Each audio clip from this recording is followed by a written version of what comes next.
everybody doing? Woo! Yeah. Good. So, do we have anybody here from the Midwest? Nobody. So I can't catch a ride home with nobody. Well, that's where I'm from originally. Then I left the Midwest, moved to Los Angeles because it was warm there. It's cold in the Midwest, freezing, right?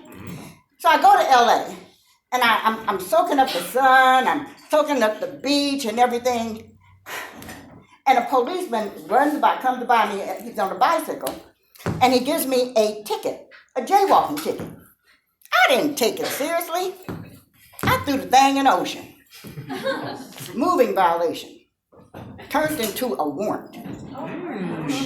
Yeah. Before I knew it, I was in jail. Yeah, I was wearing an orange jumpsuit at the LA County Jail with some of the roughest, toughest women you want to see in your life. Now, when you go to jail, what's the first thing the inmates ask each other? What are you in for? My fellow inmates. Y'all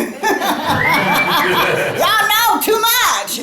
But yeah, what you in there for? Now, these women were in there for all kinds of things. They were in there for bank robbery, murder, pedophile.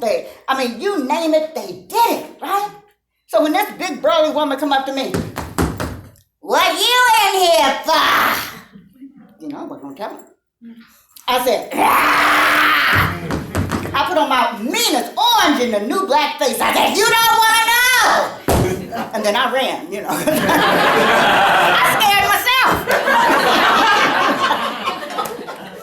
But I thought about it. You know, I said, it's not like these women came out the womb criminals, right? Right, they didn't. Something had to happen, something traumatizing. And you know what it was? Childhood. Nursery rhymes. Have you ever listened to the lyrics of nursery rhymes? No. Well, you're about to. There was an old lady who lived in a shoe, had so many children she didn't know what to do. She gave them some broth without any bread, then she whipped them all soundly, and put them to bed. I want to beat those kids. Hurt people. And what about that famous lullaby? Rock-a-bye baby in a treetop. When the wind blows, the cradle will rock. When the bough breaks, the cradle will fall. And what happened? And down will come baby, the cradle will fall. Drop the baby on his head. Now where's the defect when you need it?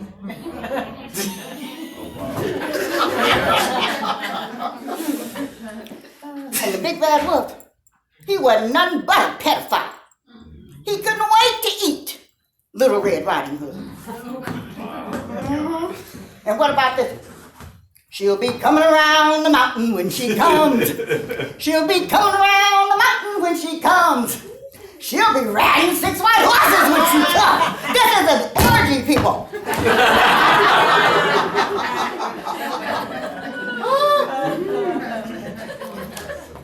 Anyway, when I finally got out of jail, I said, I gotta go away. I need to get away. I gotta get away. And I did. I went to Egypt. Egypt. And it was wonderful. I mean, it was the pyramid, the Sphinx, the Nile River. It was fantastic. But I gotta tell you, my most exhilarating experience of all was when I rode that camel.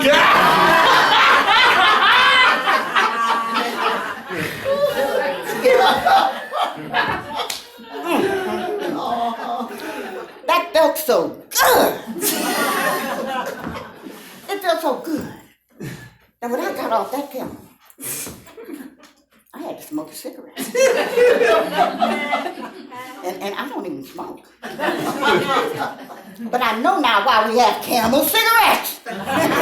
Makes all the sense in the world to me. So anyway, so I get back to the States, and I couldn't get that the experience of Egypt out of my mind. So I started dating. Went back to online dating. Boy, it gave me the blues. I met me a man, he's the love of my life, help me. And he promised that he'd marry me if it wasn't for his wife.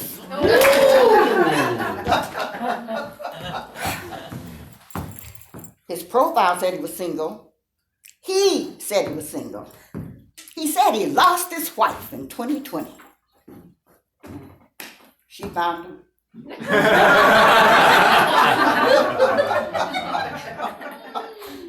Then there was Edgar. Now on his profile he said, I need a wife. I want a wife.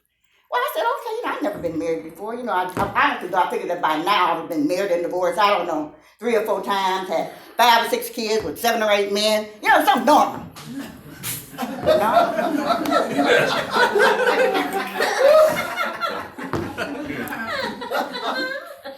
Now I'm still single. So anyway, we met at this little restaurant, and I had barely sat down when this man proposed to me. What? First date. He said, Victoria, you know what I need, man. I need a wife. I need someone to cook me hot meals every day. Someone that keeps the house looking spick and span. Someone that always looks like the cover of a fashion magazine. Someone who gets up in the morning thinking of ways to make me happy. Go to bed at night dreaming of ways to make me happy. Someone that's on this earth to supply my every need, want, and desire. I said, whoa. A wife does all that? I need a wife. Yeah. And then of course, there was Henry. He wanted to always use his BA, a British accent. I live in a high-rise in a gated community. The man was an inmate at the DeKalb County Jail. So, anyway, after a while, some of my friends, they started feeling a little sorry for me. They saw what I was going through with online dating. So one of them decided to introduce me to Paul. Oh my God. That man was fine. He was tall. He was kind of handsome. And we had a lot in common. I liked to dance. He liked to dance. I liked jazz. He liked jazz. But one thing we'd never done was go out and eat together. Never ate together. So he said, you know something, Victoria? I'm going to fix you dinner.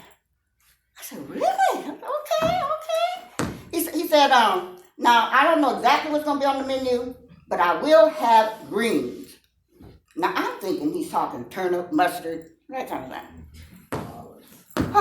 Boy, I decided I'm going to fix something to go with the greens, even though he told me I didn't need to bring anything. So I go over to his house, and I have chitlins. And he has a kale salad. He said, you bought chitlins? I said, your idea of greens is a kale salad? He said, I'm a vegetarian. I don't eat meat. I said, well, what about fish? You eat fish? He said, I don't eat anything with eyes. I said,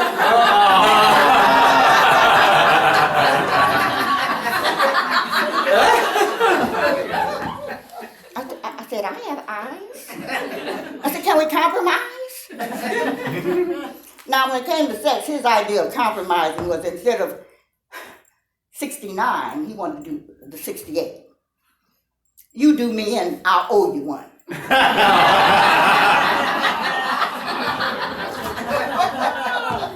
That was not going to work for me.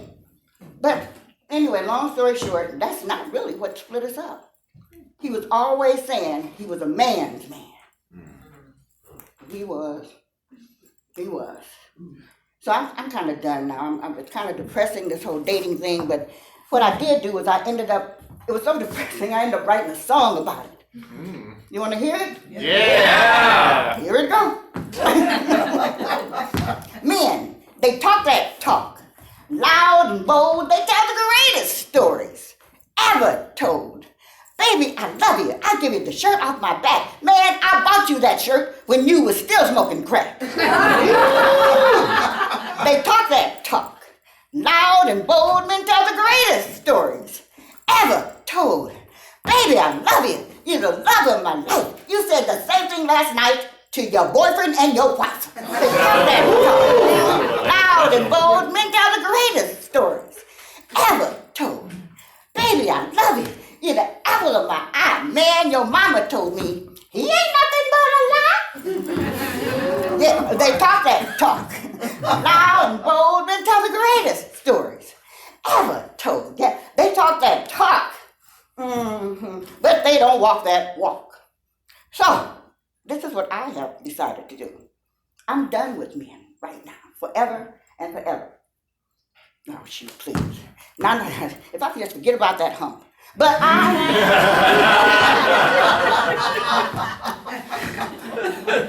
well, maybe you haven't noticed yet, but my brand of comedy tends to be more the observational kind of comedy. I would like the movie, The Wizard of Oz. Have anyone seen that? Yeah. The original one, back in 1939. Yeah. Yes. Judy Garland. Yeah. I am proud and happy to say, if you really look at it, if you know, it had a lot of, they were really, really advocating for gay rights, gay and queer rights. They were. Yeah. Think about that cowardly lion. Now, how many lions do you see out there with curls in their hair and a big pink bow on their head? That lion was not king of the jungle. That lion was queen of the jungle. The yellow brick road, everybody's always getting lost. That thing was anything but straight. Okay? And the wizard, he was always behind the closet, behind the curtain. Actually, he was in the closet. He came out the closet, and what did he do when he came from behind that curtain? He revealed his true self, right? And the song that they sung, what was that? Somewhere over the Rainbow. And the scarecrow, we can't forget him. When Dorothy asked him, she said, which way should I go? Should I go this way? Should I go that way? He said, well, some people go this way, some people go that way, some people go both ways. Yeah, you hear what I'm saying? So anyway, next time you hear me sing anything in the future, my song may be just a little bit different because of my dating situation. I'm coming out. I want the world to know I'm just an old homo. Thank you.